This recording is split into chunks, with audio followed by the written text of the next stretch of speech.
For Eritreans, Audamet or Meskel is more than just a religious holiday. It's a time of joy and humor.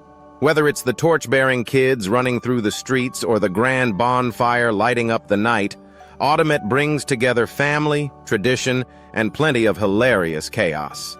Let's dive into the adventures, from the lively torch parade to the grand celebrations of the big day. The night before Audamet, the Hoye torch parade and childhood hustle, Audamet celebrations kick off the night before the holiday with the energetic Hoye torch parade. Picture this: kids running through the streets like tiny, torch-bearing marathoners, sticks aflame, yelling and singing at the top of their lungs. Because obviously, what better way to prepare for a religious holiday than to light things on fire and sing about someone fleeing in fear?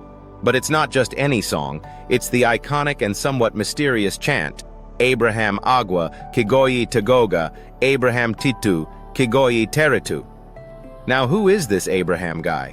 Nobody really knows, bless him wherever he is, but the kids have been roasting him for generations. According to the song, he's basically the poor guy who panicked, fled like a chicken, and, well, farted. Yes, it's a children's diss track passed down over the years, a playful mockery woven into a time-honored tradition. The kids belt out these verses with full conviction, laughing at the absurdity of it all, because nothing says holiday spirit like a bit of good-natured roasting alongside a bonfire. As the kids dash through the streets, proudly waving their flaming torches, because, naturally, letting kids run around with fire just screams holiday spirit, they stop whenever they see an adult. And here's where things get even more interesting. The kids lay their torches on the ground, creating an impromptu fire pit, while the grown-ups, fully aware of the tradition, engage in the ritual. The adults step over the torch 3 times, chanting, "May we stay alive next year and do this again." It's a moment filled with joy and hope for the future, though many are probably thinking, "Please don't let this torch set my clothes on fire." The blend of reverence and a slight undercurrent of nervousness makes it both a sacred and humorous experience. There's something about mixing fire, faith, and a little bit of danger that keeps the spirit of Audamet alive. The little accountants of Audamet, counting the loot. Once the flames are doused and the torches have burned low, the real work begins for the kids. You might think all that running and singing was for fun, but no. This is a serious business venture. After helping the adults with their Stay Alive Next Year ritual, the kids expect rewards. And these aren't your average neighborhood tokens. Some get coins, others get candy. And the lucky few might even score a bit of bread or some extra goodies from a particularly generous uncle. By the end of the night, the children huddle in small groups, transforming into miniature accountants. They count their spoils with the precision of stockbrokers after a booming day on Wall Street. "How much did you get?" one asks, proudly displaying a stash of candy and coins. 10 coins, 3 pieces of candy, and some kursi," another replies. They trade, haggle, and boast about their collections, ensuring no one is shortchanged. Forget your Monopoly games. This is real-world economics at work, Eritrean style. Who knew the Hoye Torch Parade doubled as a lesson in financial literacy? The big night before. Audamet, fire, prayers, and fashion.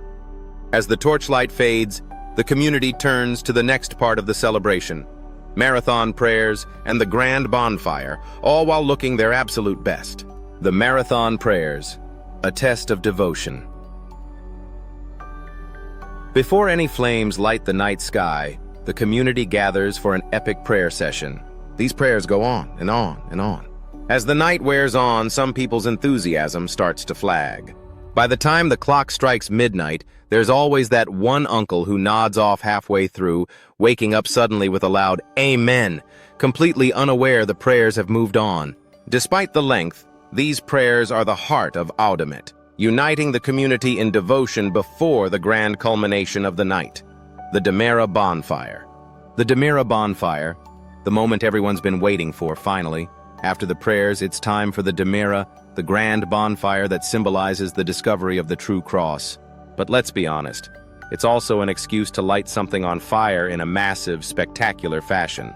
The community painstakingly selects the wood with the precision of choosing contestants for a nature documentary. This one's too crooked, that one's too small. Ah, here's the perfect branch.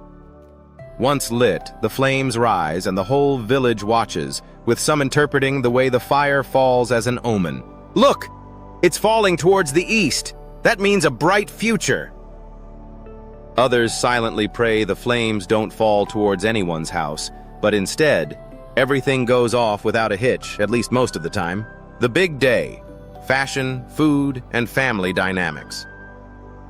With the grand bonfire behind them, the next day of Autumnet unfolds with vibrant celebrations. It's a day marked by a spectacular display of traditional fashion, communal feasts, and the ever-present family dynamics. The fashion runway of Autumnet, the day after the bonfire, turns into an impromptu fashion show. Everyone, from grandmothers to toddlers, is dressed to impress. Grandmothers wrap themselves in pristine white scarves, walking with the grace of runway models, while the younger generations zip around in their finest shida, traditional clothing, showcasing their cultural pride with a touch of flair. Children and their candy empire. As the morning unfolds, the children, who last night hoarded coins and candy, are back at it.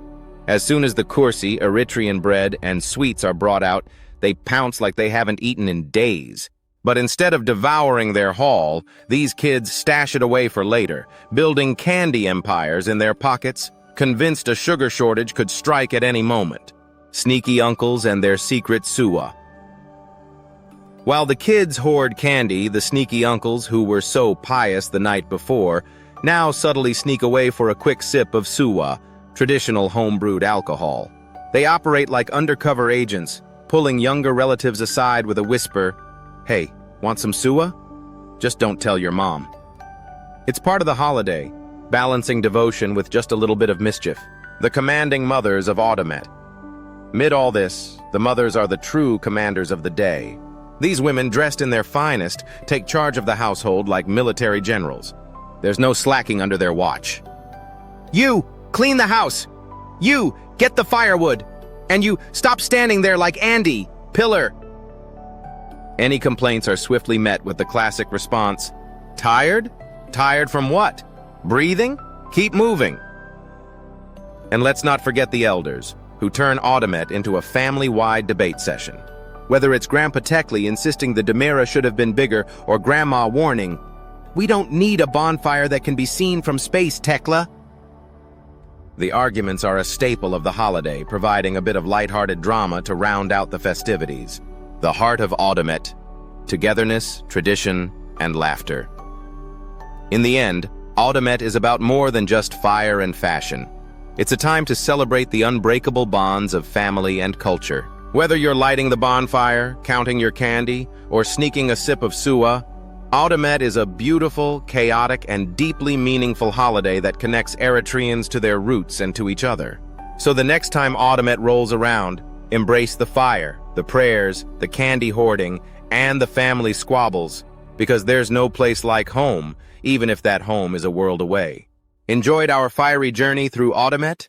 Hit like you're extinguishing a bonfire? Don't forget to subscribe for more holiday hijinks and share this with friends. Comment with your Autumnet stories. Let's keep the festive spirit burning bright.